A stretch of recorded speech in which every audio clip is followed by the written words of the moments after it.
Selamat pagi, saya ucapkan kepada Pak Rahadian selaku dosen yang mengajar mata kuliah kewirausahaan di kelas saya di semester 3. Di sini saya akan mempresentasikan bisnis saya.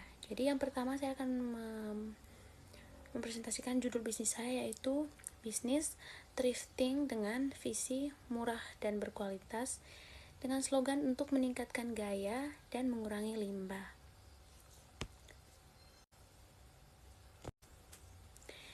Yang berikut saya akan menjelaskan visi bisnis yang akan saya jalankan. Jadi, visi bisnis saya adalah menjadi sebuah usaha thrifting yang menyediakan pakaian yang berkualitas dengan harga yang terjangkau untuk semua orang yang ada di daerah saya. Lalu, melalui usaha ini, saya yakin bahwa saya bisa membantu masyarakat sekitar untuk tetap tampil modis tanpa harus mengeluarkan biaya yang besar atau mahal. Selain itu juga, bisnis thrifting yang akan saya jalankan mampu berkontribusi positif bagi lingkungan dengan mengurangi limbah tekstil dan memperpanjang umur pakai pakaian yang masih layak untuk dipakai. Yang berikut saya akan menjelaskan soal berikutnya, yaitu dari aspek planning. Jadi, langkah pertama yang akan saya lakukan adalah dengan meriset pasar untuk mengetahui tren pakaian yang diminati dan harga yang sesuai target pasar yang saya butuhkan nantinya.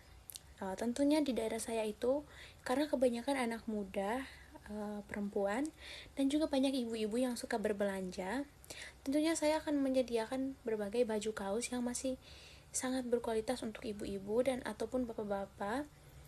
Lalu untuk anak-anak muda, saya akan menyediakan sesuai tren, seperti yang tren sekarang ini adalah baju crop top. Dengan itu, tentunya saya memulai dari skala kecil dengan membuka toko online di platform seperti Instagram dan TikTok, disertai nanti juga saya akan sering-sering live di daerah saya dan menyebutkan lokasi tempat thrifting yang saya buka. Lalu yang berikut saya juga akan menjelaskan target jangka pendek dan jangka panjang dari bisnis saya.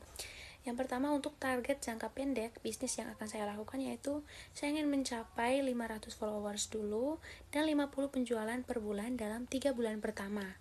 Itu kalau saya misalkan kebanyakan menjual melalui live.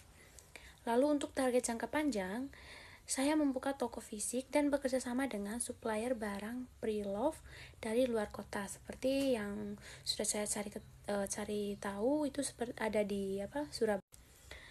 Yang berikut saya akan menjelaskan dari aspek organisasi. Yang pertama, bagian pengadaan barang, yaitu mencari dan menyeleksi pakaian yang layak dijual dan masih layak dipakai.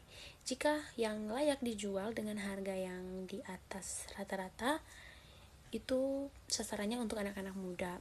Lalu, jika memang ada barang yang memiliki kerusakan, saya bersedia untuk memberikannya kepada anak-anak yatim. Lalu, untuk bagian pemasaran, saya mampu membuat orang yang di bagian pemasaran agar mereka mampu mengelola media sosial dengan memfoto produk dan interaksi dengan pelanggan agar pelanggan memiliki kepuasan terhadap produk yang mereka beli di tempat bisnis saya. Lalu, bagian keuangan dengan mencatat transaksi, menghitung modal dan keuntungan dari bisnis yang saya jalankan.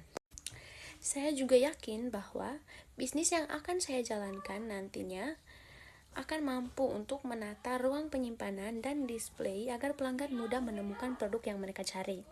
Lalu untuk pembagian tugas, saya akan membagi tugas antara pegawai yang akan nantinya membantu saya itu dengan jelas akan setiap tugas-tugas mereka, supaya anggota-anggota saya mampu mengetahui dan memahami tanggung jawab mereka dan bisa bekerja sesuai dengan perannya masing-masing.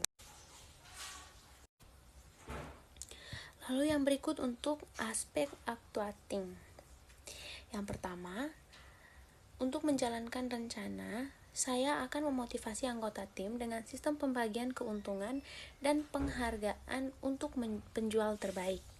Lalu yang kedua, setiap anggota tim saya akan memberi ruang untuk bereaksi dalam promosi, misalnya membuat konten video kreatif di media sosial dan juga yang mampu untuk berbicara di live.